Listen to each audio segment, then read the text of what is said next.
I'd like to turn it over to Mayor Andy Weissman, who has a few words for us this evening. Thank you. I guess I shouldn't turn my back to the public. On behalf of the community of Culver City, I appreciate the fact that DOGGR is holding this hearing in Culver City because our community and neighboring communities are seriously impacted by the operations of the oil field. Thank you for the opportunity to be heard this evening. Thank you for giving the public an opportunity to speak. My name is Andy Weissman. I'm the mayor of the city of Culver City. For Culver City, protecting our people and our health, safety, and quality of life come first. Culver City is troubled.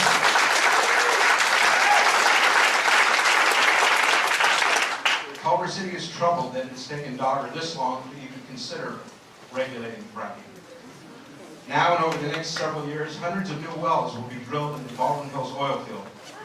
Tens of thousands of people live within a mile of the oil field. The neighborhoods and communities that surround the oil field are alarmed about the potential impacts of fracking to the environment and to their own health and safety.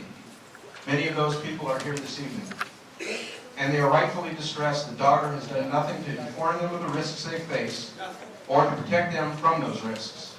The risks could be huge, the potential harm incalculable, and there are no do-overs.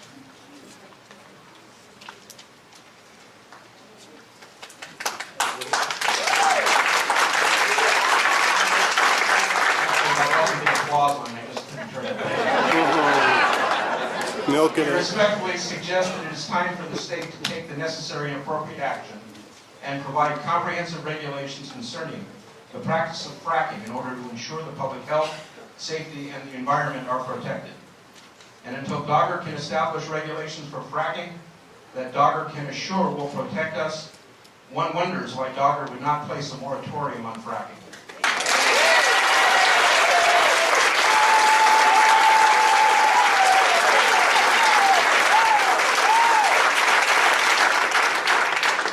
We strongly suggest that DOGGR's regulations must, at a minimum, do the following.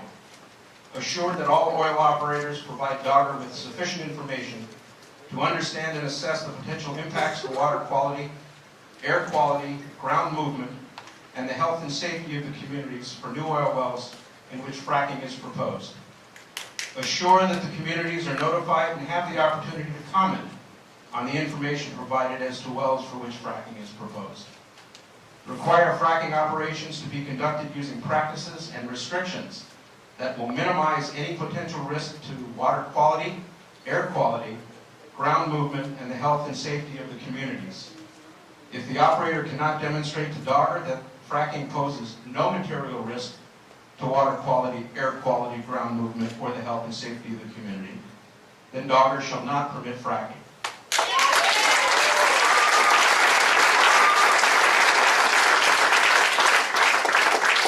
Further, we believe that the regulation should also expressly provide that DOGGR's regulations are not intended to deprive local jurisdictions with the right to regulate fracking within their own communities, to address issues specific to their communities and local conditions, provided they do not interfere with DOGGR's regulations.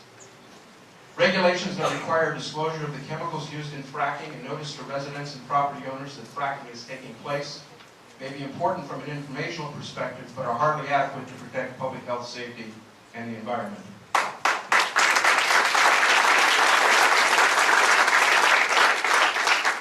We are looking for regulations that go beyond notification. We are looking for regulations that protect against negative impacts from fracking. We acknowledge that these regulations cannot be developed overnight, but we would expect them to be completed in the coming months. In the meantime, pending those regulations, we request DOGGR take the following actions. 1.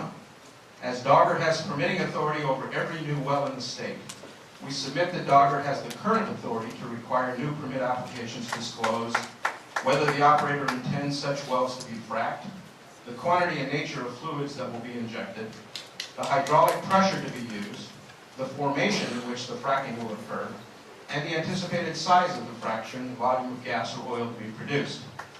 Secondly, given its expertise and jurisdiction over all oil and gas drilling in the state, DOGGR must have some knowledge of what kind of fracking has occurred in the Baldwin Hills and what kind of fracking might occur in the future.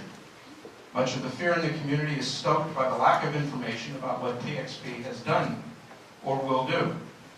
We would request that you tell us tonight what you know in order to help to allay those fears.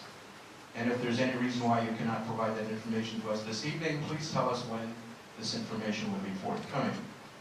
Third, if DOGGR cannot assure us today that fracking operations in the oil fields are safe and don't jeopardize the environment or the health and safety of the community, then DOGGR should not permit any kind of hydraulic fracturing operations that pose a risk until it has developed sufficient regulatory requirements and obtained sufficient information from PXP for DOGGR to tell us that it is safe.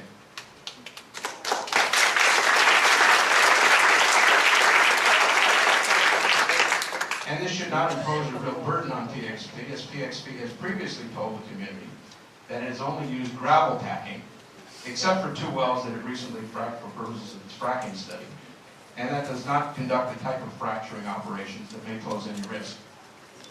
Culver City faces a dilemma. We are between a rock and a hard place, so to speak. I debated whether or not to do that either. I couldn't resist.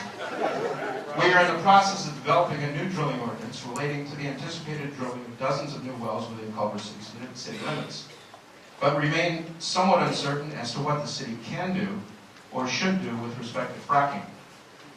We are told that only DOGGR can regulate fracking, yet thus far DOGGR has chosen not to do so. This has to end. How can Culver City permit fracking when these risks and means to mitigate them remain unknown? The Baldwin Hills oil field encompasses about 1,000 acres. Only 10% of the oil field actually lies within Culver City limits. The remaining 90% is located in unincorporated Los Angeles County, much of it abutting Culver City, including several of our residential neighborhoods. Even if Culver City can and does regulate fracking in its portion of the oil field, those regulations only affect about 100 out of 1,000 acres. Regardless of whatever we in Culver City may decide to do in our 100 acres of the oil field, our local regulations will have only a limited impact in addressing the larger public health, safety, and environmental contamination issues in the remaining 900 acres of the Los Angeles County portion of the oil field. The concern about water contamination and the concerns about fracking that may cause seismic activity, such as fracking along or near earthquake faults, are not exclusively Culver City concerns.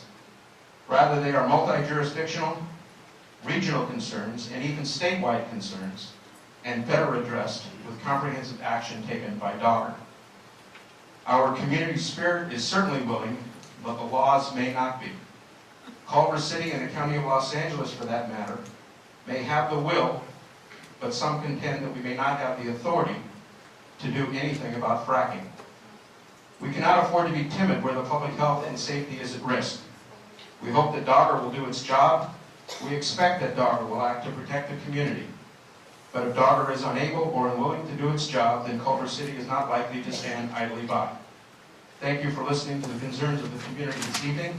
We hope this evening helps provide you with the information you need to do your job, to do it quickly. Thank you all for being here this evening.